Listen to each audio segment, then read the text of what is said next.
Muy buenas tardes, tengan todos ustedes. Que Dios los bendiga, mis amados hermanos, ahí desde sus hogares. Reciban un abrazo de este pastor.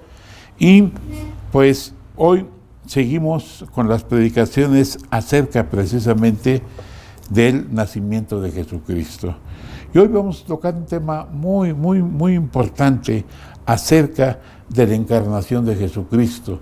Y lo vamos a ver allí en Lucas capítulo 1, versículo 26 en adelante, el cual me voy a permitir leer y espero que tú en tu casa con tu Biblia sigas esta lectura. Dice así la palabra de Dios.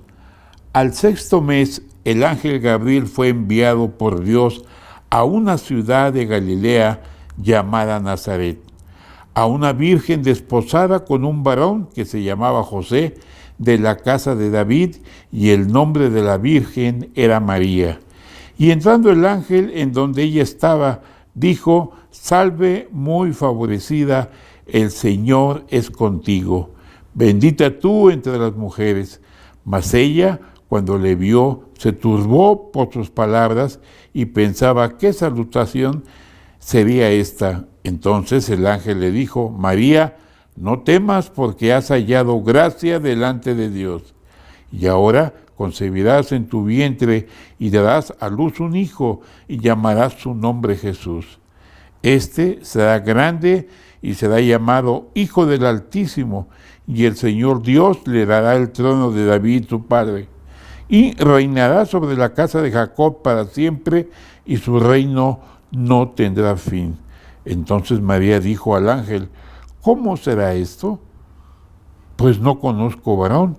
Respondiendo el ángel le dijo: El Espíritu Santo vendrá sobre ti, y el poder del Altísimo te cubrirá con su sombra, por lo cual también el santo ser que nacerá será llamado Hijo de Dios.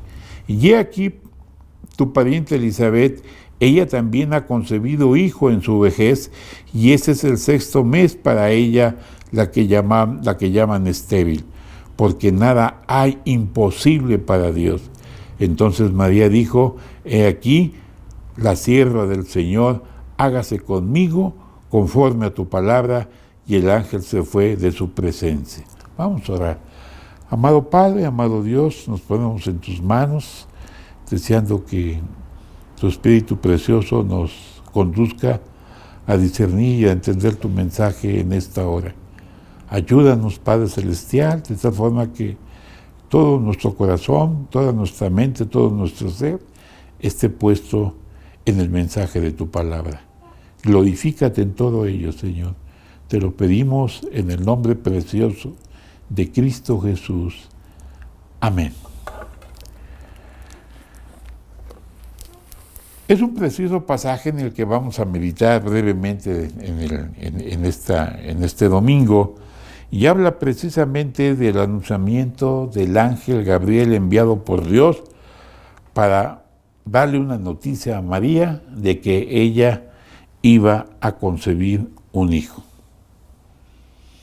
Ahora, es muy importante que nosotros pongamos atención, porque todo este pasaje trae cosas que a simple vista pues no se ven o no se comprenden del todo.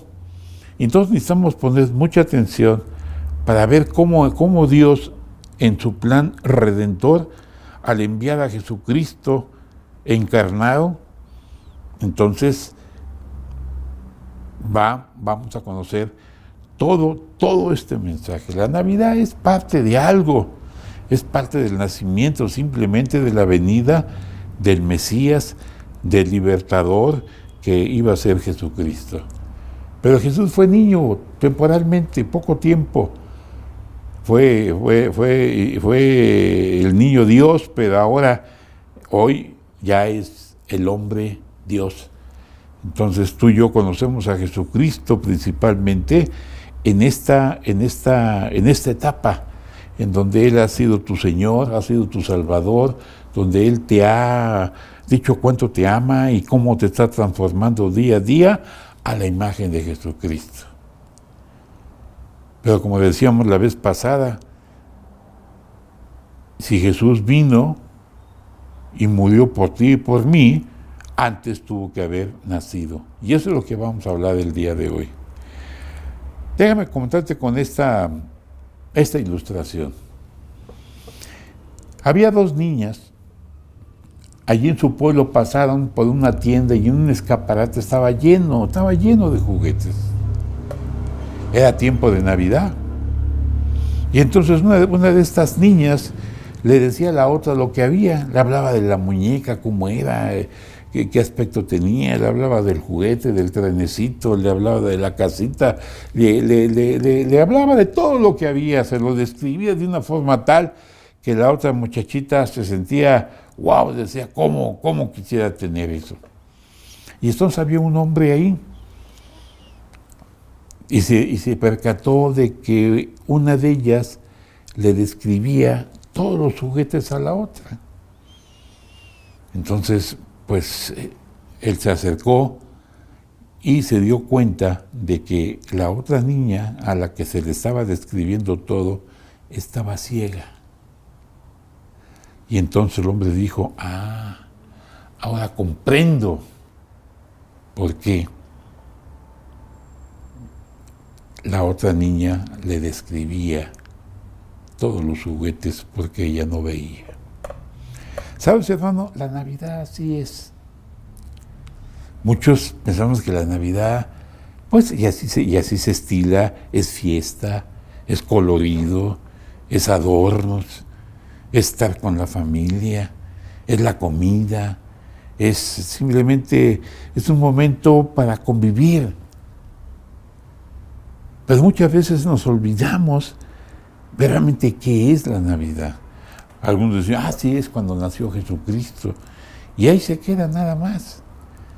Pero hay mucha de gente que celebra la Navidad porque en el fondo saben que es el nacimiento de Jesucristo. Pero al fin de cuentas es lo que menos les preocupa. Les preocupa más bien tener todo lo necesario para tener una buena Nochebuena, una buena Navidad y estar con la familia. Pero pocos se interesan y pocos saben lo que pasó aquí. Lo que estamos viendo aquí es algo tremendo. Entonces necesitamos poner atención para que entonces podamos comprender lo que le costó a Dios el enviar a Jesucristo al mundo.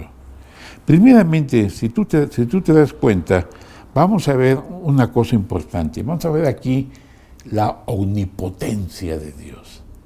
El Dios que es todopoderoso, el Dios que todo lo puede. El que Jesús viniera a este mundo era algo simplemente que ya Dios lo había revelado a los profetas siglos atrás. Se había hablado simplemente de este Mesías, de este libertador que iba a venir y que iba a dar simplemente libertad del pecado a la humanidad que estaba condenada a una eternidad sin Dios. Pero Dios, amados hermanos, Dios es amor, lo vamos a ver en un momento, pero quiero adelantarme un poquito. Dios es amor y Dios nos ama, y el amar siempre es dar.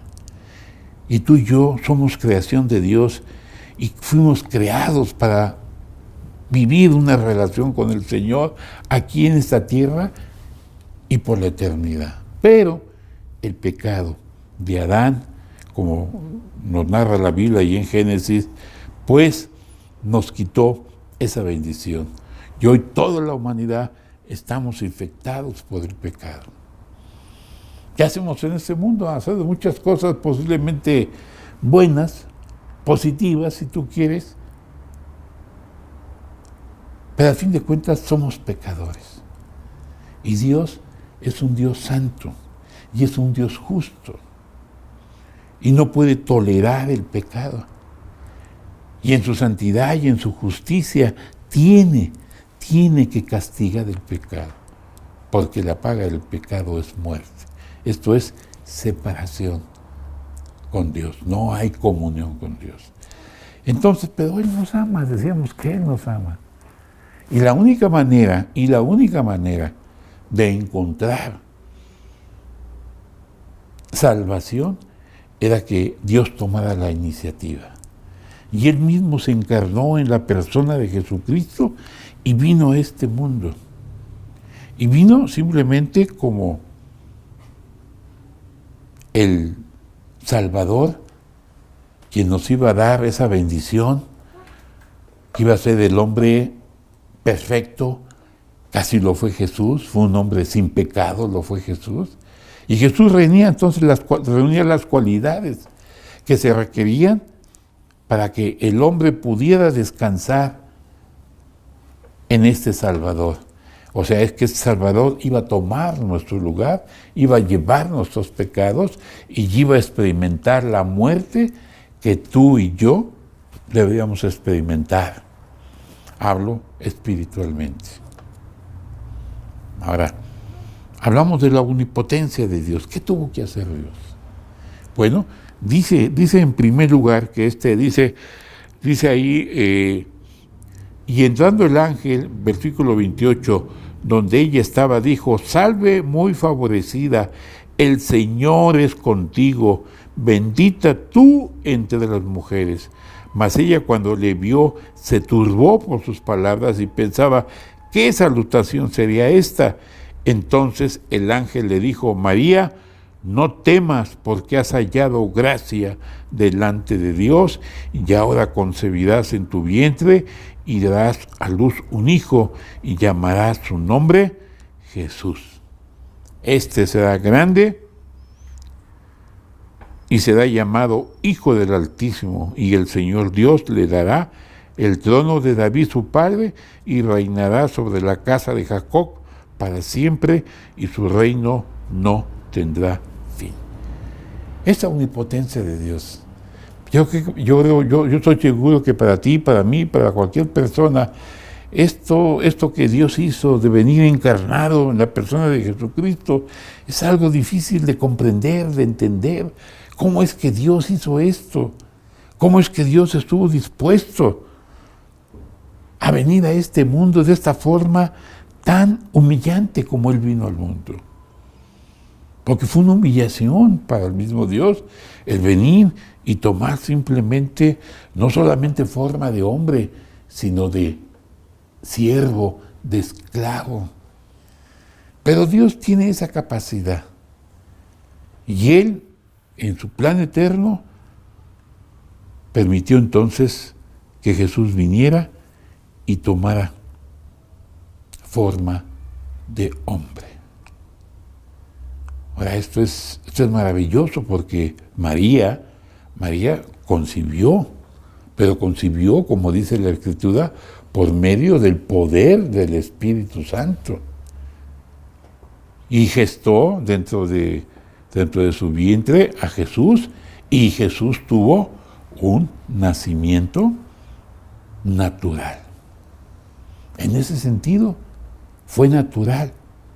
Pero en el sentido en que vino al vientre de María, fue sobrenatural, fue la potencia de Dios lo que permitió que esta mujer simplemente fuera un instrumento de Dios para que trajera al mundo a este Salvador. No hubo aquí relación de hombre y mujer, no lo hubo.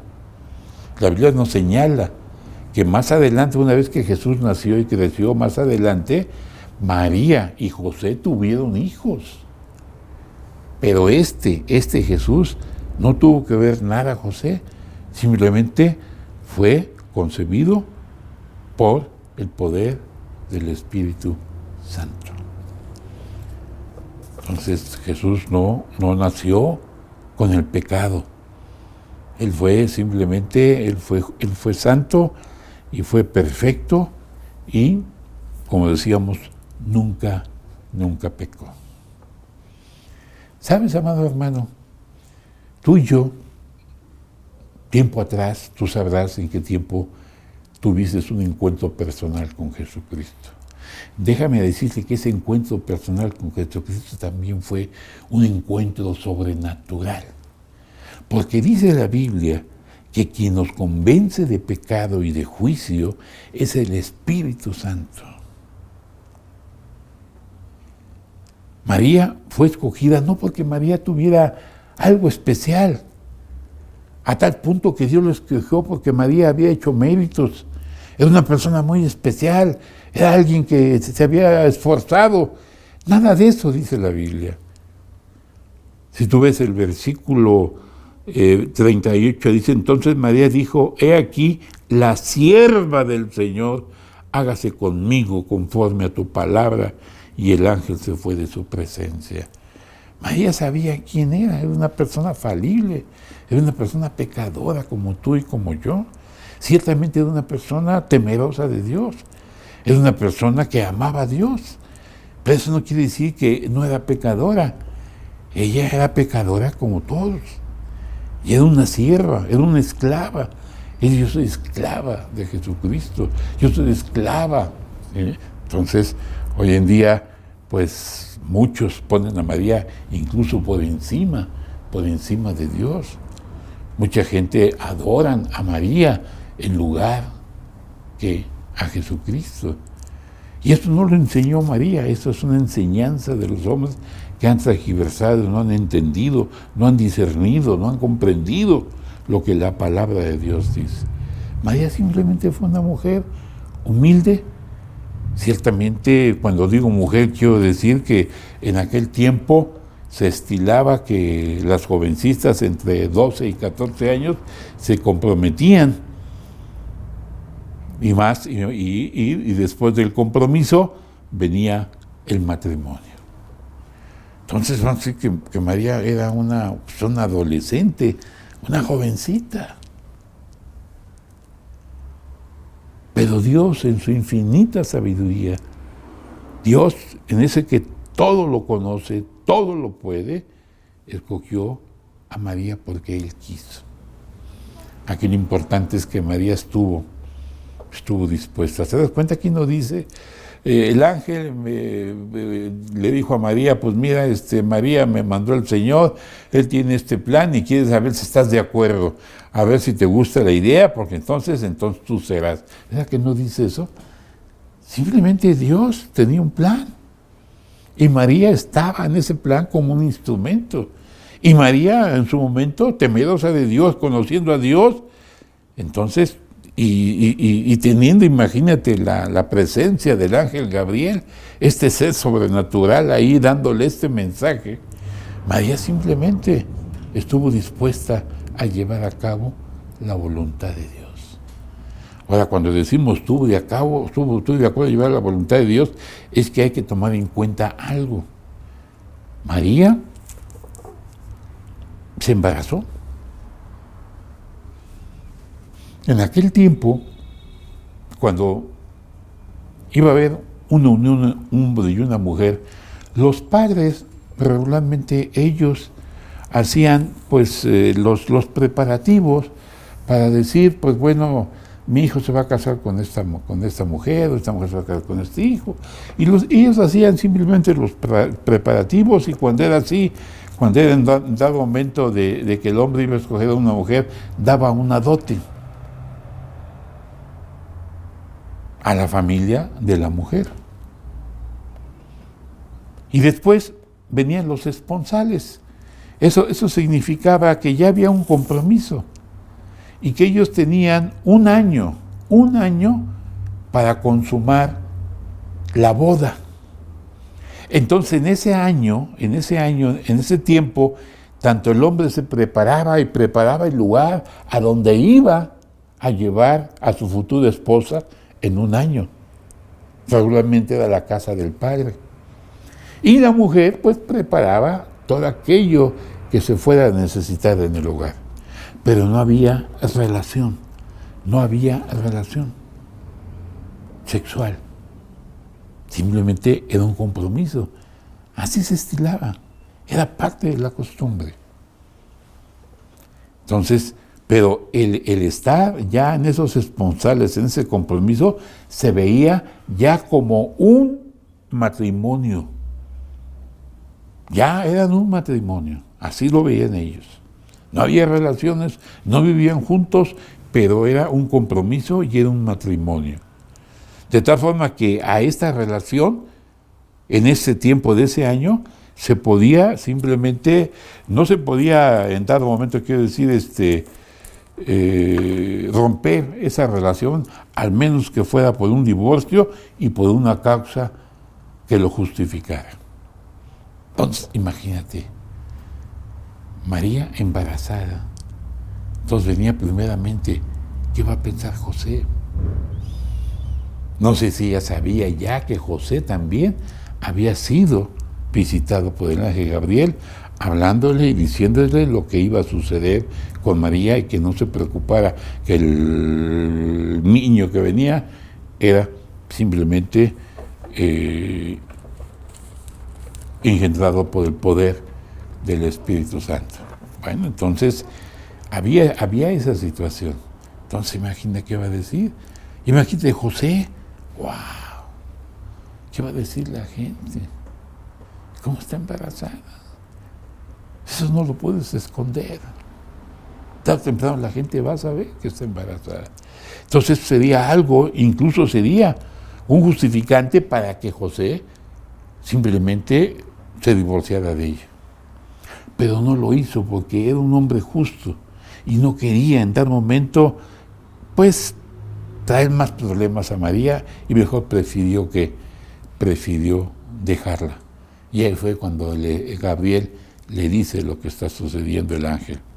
Bien, imagínate la gente, porque entonces lo que ella estaba diciendo, que ella había tenido una relación ilícita, era una adúltera. Y entonces lo que se estilaba era simplemente, pues, apedrearla hasta que muriera. Ese es el castigo a un adúltero. La vergüenza de la familia, ¿sí? Entonces, no fue fácil para María, pero ella estuvo de acuerdo. Señor, hágase conmigo conforme a tu voluntad. Ahora, una segunda cosa que vemos aquí, aparte de la omnipotencia de este Dios que se ha manifestado de esta manera, es la precisión de Dios. Jesús era simplemente el Mesías que el pueblo judío esperaba desde muchos, pero muchos siglos. Decíamos que este Mesías había sido profetizado por muchos siervos del Señor, de que Él vendría a este mundo a dar libertad a su pueblo. Claro que el pueblo, mucho del pueblo pensaba que esa libertad era simplemente quitarnos el yugo del imperio romano que estaba sobre el pueblo judío, del cual ya estaban cansados, estaban agotados y ya no soportaban y esperaban. Eran momentos muy difíciles en ese tiempo. Jesús vino en tiempos difíciles, no en tiempos así exactamente, todo está bien, todas las circunstancias están bonitas para que Él venga. No, por el contrario. El pueblo estaba subyugado, estaba siendo explotado, estaba siendo lastimado, muchos estaban muriendo. Y muchos esperaban, ¿cuándo vendrá este? Y Dios dijo que vendría. Pero los tiempos de Dios son los tiempos perfectos que Él tiene. Yo sé que para ti y para mí a lo mejor también es poco incomprensible por qué no vino antes, o por qué no hizo esto. Bueno, Dios tiene el tiempo preciso. Allá en Gálatas capítulo 4, versículo 4, habla acerca del simplemente de que llegó el tiempo del cumplimiento, de que este Mesías viniera a este mundo. Era el tiempo de Dios. Ahora, déjame decirte dos cosas importantes. Dios se encarnó en Jesucristo porque El deseo de Dios es que todos, no solamente los judíos, sino toda la humanidad experimentara el poder de Dios.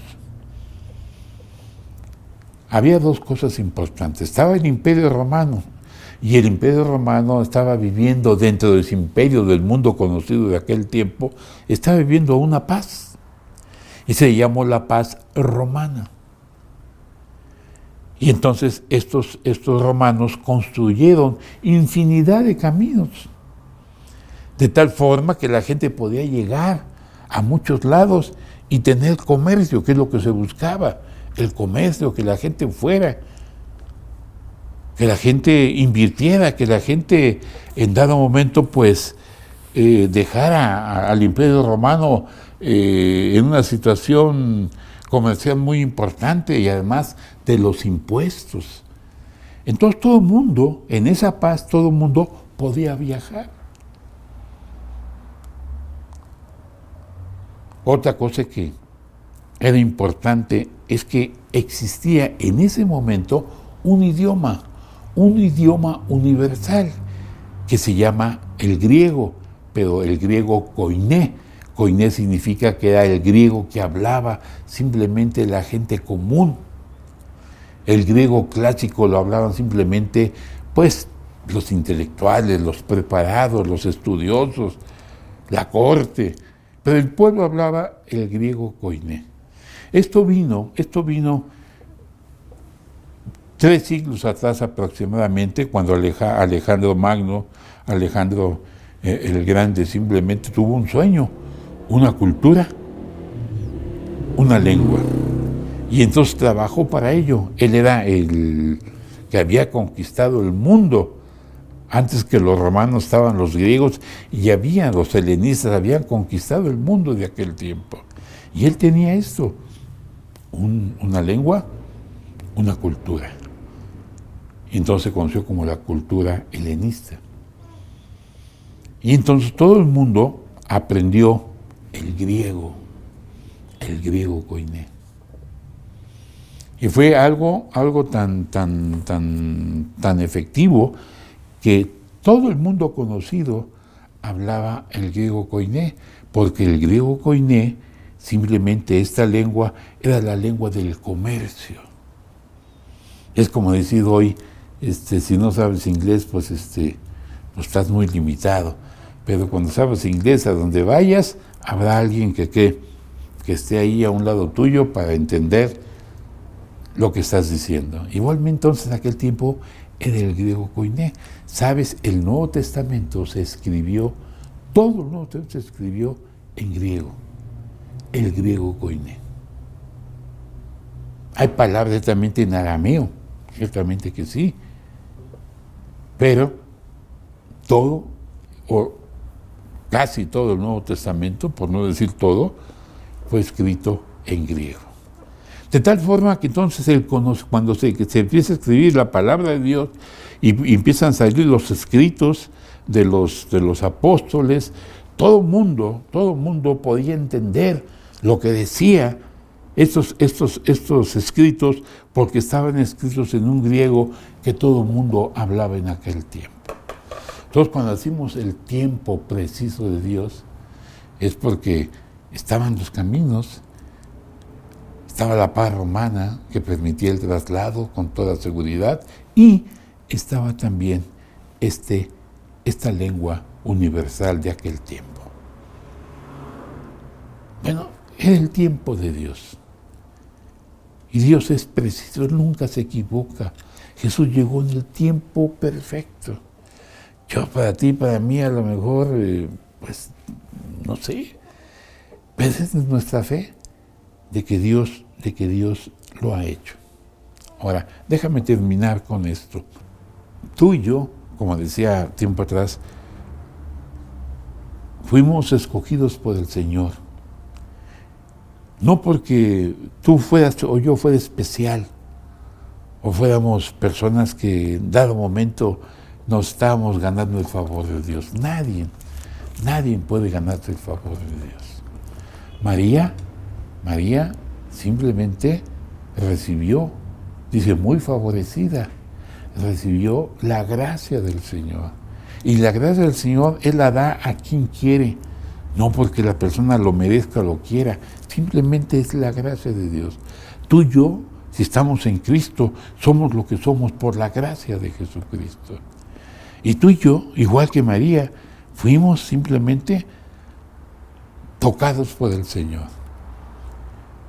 Tú y yo vivimos una salvación hermosa y sobrenatural porque el mismo Jesucristo vino a nuestra vida a través del Espíritu Santo. Esto es Cristo viviendo en ti a través del Espíritu de Dios. Entonces, nos podemos identificar incluso con María en ese sentido y debe de ser de humildad, y debe de ser también para ti y para mí la disposición de decirle también al Señor: aquí están tus siervos, aquí están tus esclavos, aquí estamos para llevar a cabo tu santa voluntad. Hágase con nosotros conforme a tu voluntad. Debe de ser también nuestro sentir. María es un ejemplo y nosotros debemos imitarlo para la gloria del Señor. Que haya una feliz Navidad. Amigo que me estás escuchando, que a lo mejor no has tenido un encuentro personal con Jesucristo, a lo mejor no has comprendido del todo lo que significa la Navidad, pero date tu tiempo. Lo importante es que Cristo vino, y Cristo vino a buscarte, porque Él dijo: yo vine a buscar y a salvar lo que se había perdido. Fe, confía que Él vino a buscarte para salvarte, porque tú necesitas, como todos, un Salvador. Y solamente lo conocemos cuando nos rendimos, nos humillamos delante del Señor y lo reconocemos como aquel que vino a buscarme. Que no solamente nació, sino sabemos que 30 años después, 33 años después, Él murió, tomando mi lugar en esa cruz, y con ello pagar todos mis pecados que me alejaban de Dios y me condenaban. Pero Él pagó, y fue un pago justo, un hombre perfecto. Y dice la Biblia que lo que no era pecado, Dios lo hizo pecado. Ojalá pases esta Navidad, una genuina Navidad, es cuando Cristo vive en nuestro corazón. Vamos a orar. Padre, gracias, muchas gracias. Gracias por haber venido a este mundo en la forma en que lo hiciste. Difícil, si puedo expresarlo de esta manera, para ti, Señor. De una manera que a veces no comprendemos por qué fue así. Pero tú viniste a redimir a esta humanidad. Y para ti, tanto los pobres como los ricos, todos estamos en tu plan y todos necesitamos salvación. Gracias por haber venido. Gracias. Y que esta Navidad para muchos de nosotros sea una Navidad genuina, sabiendo que ahora sí entiendo y comprendo algo de lo que significó la encarnación de Jesucristo al venir a este mundo. Gracias. Gracias, Señor. Gracias por María, la Madre de Jesús, por la disposición que hubo en ella para que tú llevaras a cabo tu voluntad. Gracias porque es un ejemplo para nosotros. Bendito seas, Señor. Quedamos en tus manos en Cristo Jesús. Amén.